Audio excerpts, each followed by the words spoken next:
We say, what does it mean by distributing cash transfers instead of social goods itself? The first thing to note is that in our underside of the house, we're distributing welfare in the form of social goods itself. We believe that it will be more justified where people mostly use the distributed welfare for fulfilling and increase their prosperity itself. Let's clearly clarify on how this social movement was look like under our side of the house. Firstly, on how this movement is aiming to all the layers of the society that need more social aids, right? We believe that the necessary is not only to hold money, but sometimes they need other things to help them in other activity, right? And then secondly, social goods here is aiming to a thing that given and to increase the prosperity of the citizen itself. For example, like stuff of trade, stationery, or even healthy food.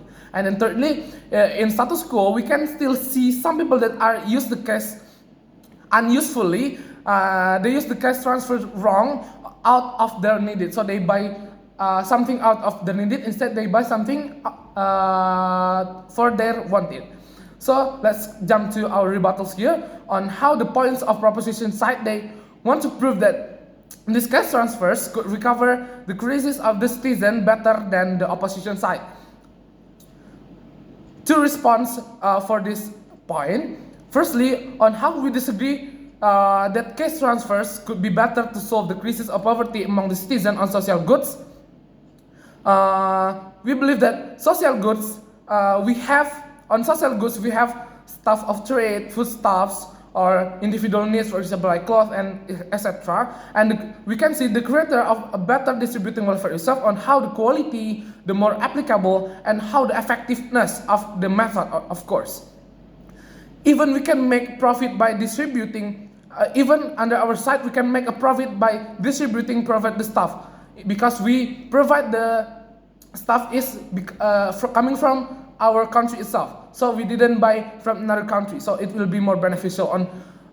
And secondly, even if it could be like sometimes, but at the end of the day, it's better. Our side is better than proposition because we earn two things here.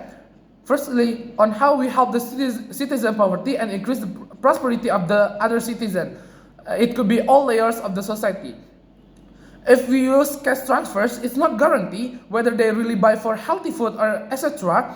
Of their needed. But here we are, under our side of the house, we guaranteed that our method could be guaranteed because it's handled directly by each leader of area and not individual, like they buy something by themselves. So under our side, it's still better our solution. And let's come to our burden and models.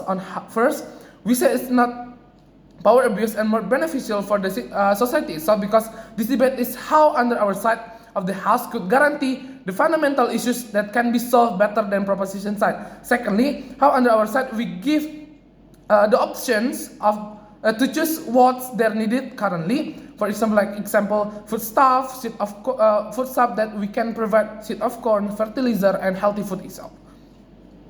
On how here, besides we help them, we also try to help them to be a better person with a good individual ability. So our stance here is really clear on how firstly, we want to achieve prosperity of the citizen better than proposition side, and secondly, protect the individual value of the citizen, for example, like entrepreneurship and etc. Let's jump to my argument on how firstly, why it's principally more beneficial to apply social goods on social movement itself. Secondly, on how by opposing this motion, we will achieve a better prosperity of the citizen. On to my first argument on why it's principally more beneficial to apply social goods in social movement itself.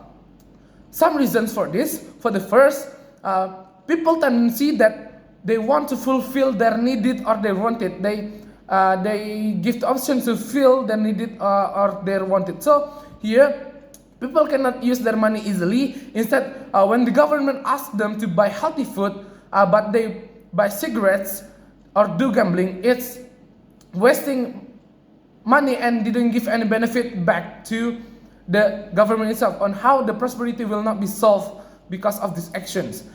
And on how the high rate of criminality itself, it's really common to see the family that steal the money for their own advantage, right? For example, like child steal the money to buy motorcycle and etc.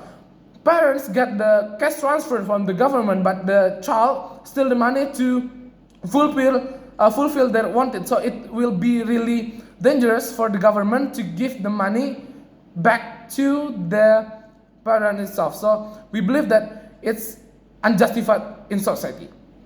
On how people are not always have access to buy some things in market. For example, how about people that are isolated from a crowded? They cannot buy anything from the market and they isolated in a small area, right? And on the second point, on how citizens' economic stability.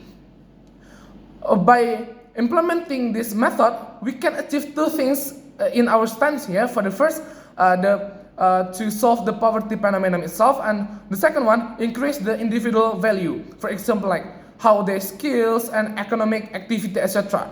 Because we maximize that the stuff that we provide by the government itself is produced inside of our country itself. No one guarantee by cash transfer, but no one guarantee by cash transfer they could buy a good, they could make a good decision on how they buy a good stuff or not. For example, like we increase the value of the farmers by buying their rice. So we buy and provide the things coming from our country, and the benefit will be back to our country itself, to the citizens itself.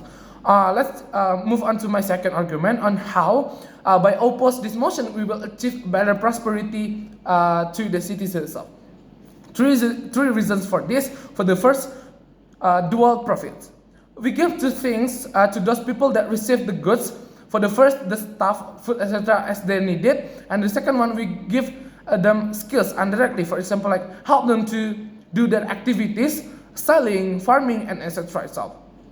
And our method here is more applicable to, is more reliable to applicate, because we anticipate those citizens who are isolated by a crowded and they cannot use the money well. And then the second point, a smaller possibilities of power abuse. So we have provided smaller possibilities of power abuse, where because on this method it will be handled by each leader, start from president to governor, government to mayor, until handman to chief of blocks itself. We also will do check and balance and ask systematic data.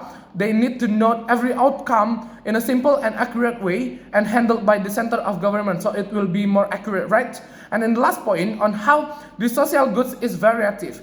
It's many options to choose.